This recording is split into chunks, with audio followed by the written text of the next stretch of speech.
شیاطین بھی آپ کے تابع ہیں تو وہ بھی آپ کی اتباع کرنے لگیں گے۔ اور میں یہ غلط بات نہیں کہتا کہ آپ ہی تنہا معبود ہیں، بلکہ آسمان میں اللہ تعالیٰ معبود رہے گا اور زمین پر آپ معبود ہوں گے۔ حضرت عیسیٰ علیہ السلام نے جب شیطان کی یہ بکواس سنی تو چیخ پڑے اور اپنے رب سے پکار کر فریاد کرنے لگے۔ تب اسرافیل علیہ السلام آئے اور جبرائیل علیہ السلام اور میکائیل علیہ السلام آئے اور ابلیس پر نظر ڈالی تو وہ ٹھٹک گیا۔ اور پھر جب حضرت عیسیٰ علیہ السلام فرشتوں کے ساتھ ٹھہرے تو حضرت اسرافیل علیہ السلام نے دوبارہ ابلیس کو تمانچہ رسید کیا، مگر ابلیس تو ابلیس ہے۔ وہ حضرت عیسیٰ علیہ السلام کے پاس آ کر کہنے لگا، آج آپ کی وجہ سے بہت تکلیف و مشقت اٹھائی۔ پھر فرشتے نے تمانچہ رسید کیا تو وہ سورج تک پہنچ گیا، اور پھر ابلیس نے گرم چشموں کے پاس 7 فرشتوں کو پایا۔ وہ ابلیس کو غوطہ دیتے رہے، جب بھی نکلتا اس کو دوبارہ غوطہ دیتے رہتے، یہاں تک کہ وہ دوبارہ کبھی حضرت عیسیٰ علیہ السلام کے پاس نہ آیا۔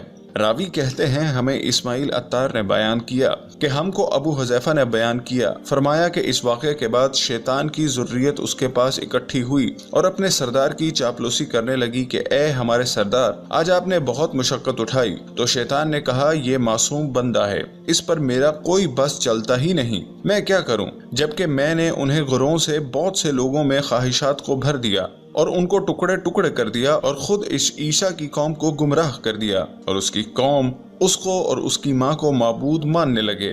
اور اس کو اللہ نے فرمایا، اے عیسیٰ ابن مریم، خود پر اور اپنی والدہ پر میری نعمت کا ذکر کرو۔ جب میں نے روح القدس میں تیری مدد کی تو گود میں اور بڑھاپے میں لوگوں سے بات کرنے والا ہے، اور جب میں نے تجھے کتاب اور حکمت سکھائی اور تورات اور انجیل، اور تو مٹی سے پرندوں کی شکلیں بناتا تھا۔ یعنی اللہ نے بہت سی عظیم نعمتیں آپ علیہ السلام کو عنایت کیں، اور شیطان سے جبرائیل علیہ السلام کے ذریعے حفاظت فرمائی، اور آپ کو مددگار صحابہ حواری عطا کیے۔ اور ان قریب بنی اسرائیل آپ سے کہیں گے کہ ہم نے روزے رکھے مگر ہم سے روزے قبول نہ کیے گئے، اور ہم نے نمازیں پڑھی مگر قبول نہ ہوئیں، اور ہم نے گریہ زاری کی مگر ہم پر رحم نہ ہوا۔ تو ان سے کہنا بھلا یہ کیا بات ہوئی؟ کیا چیز مجھ اللہ کو اس سے روکتی ہے؟ کیا میرے ہاتھ کم پڑ گئے ہیں؟ کیا آسمانوں اور زمین کے خزانے میرے پاس نہیں ہیں؟ میں ان میں سے جیسے چاہوں خرچ کیوں نہ کروں؟ کیا مجھے بخل لاحق ہو گیا ہے؟ کیا جن سے سوال کیا جائے ان میں سے سب سے زیادہ سخی نہیں ہوں؟ اور کیا میں دینے والوں میں سب سے زیادہ دینے والا نہیں ہوں؟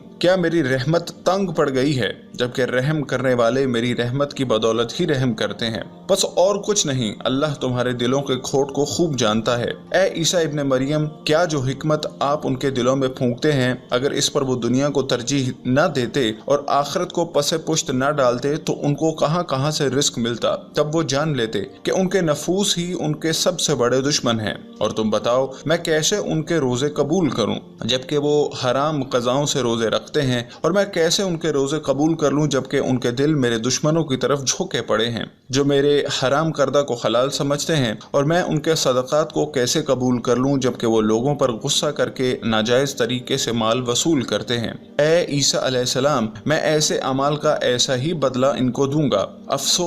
افسوس میں ان پر کیسے رحم کروں جبکہ ان کے ہاتھ سے انبیاء کے خون کے قطرے ٹپکتے ہیں۔ بس اب ان پر غضب و جلال ہی زیادہ کروں گا۔ اے عیسیٰ علیہ السلام، میں نے آسمانوں اور زمین کی پیدائش کے دن سے یہ فیصلہ کر دیا ہے کہ جو مجھ تنہا کی عبادت کرے گا اور تم ماں بیٹے کے معاملے پر میری ہی بات مانے گا تو میں ایسے لوگوں کو جنت میں آپ کا ساتھی بنا دوں گا اور منازل و کرامت میں آپ کے شرکا بنا دوں گا۔ میں نے آسمانوں اور زمین کی پیدائش کے دن سے یہ فیصلہ کر دیا ہے کہ جو تجھے اور تیری ماں کو اور اللہ کے سوا معبود بنائے گا، اللہ اسے جہنم کے نچلے طبقے میں جھونک دے گا۔ میں نے آسمانوں اور زمین کی پیدائش کے دن سے یہ فیصلہ کر دیا ہے کہ میں انبیاء اور ان کے دین کے ذریعے دین کو جاری رکھوں گا، اپنے خاص بندے محمد صلی اللہ علیہ وسلم پر اس کو ختم کروں گا، اور انبیاء اور رسول کے سلسلے کو ان پر ختم کر دوں گا، اور اس کی جائے پیدائش مکہ ہوگی اور جائے ہجرت مدینہ ہوگی۔ اس کی سلطنت ملک شام تک ہو جائے گی۔ وہ سخت نہ ہوں گے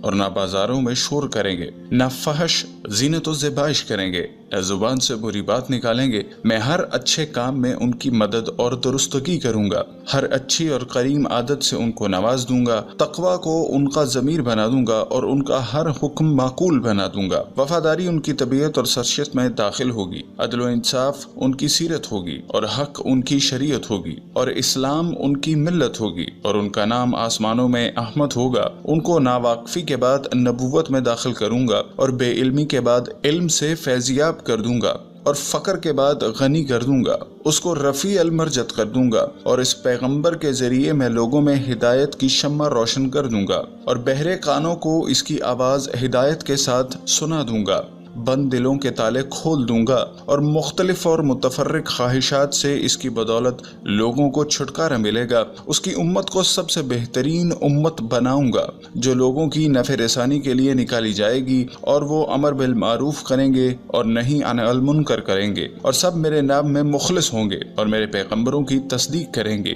ان کی مساجد، مجالس، بیوت اور ٹھکانے ہر جگہ ان کو تسبیح و تقدیس، تہلیل الہام کر دوں گا، وہ میرے لیے قیام کی حالت میں، رکوع کی حالت میں اور سجود کی حالت میں نماز پڑھیں گے اور صف در صف میرے لیے قتال کریں گے۔ ان کی قربانیاں ان کا اپنے جانوروں کا صرف خون پیش کرنا ہوگا، ان کی کہ اب ان کے دلوں میں محفوظ ہوگی، ان کی قربانی ان کے شکموں میں ہوگی، رات میں راہب ہوں گے اور دن میں دشمن کے روبرو گرجتے شیر ہوں گے۔ یہ میرا فضل ہے، میں جس کو چاہوں عطا کروں اور میں عظیم فضل والا ہوں۔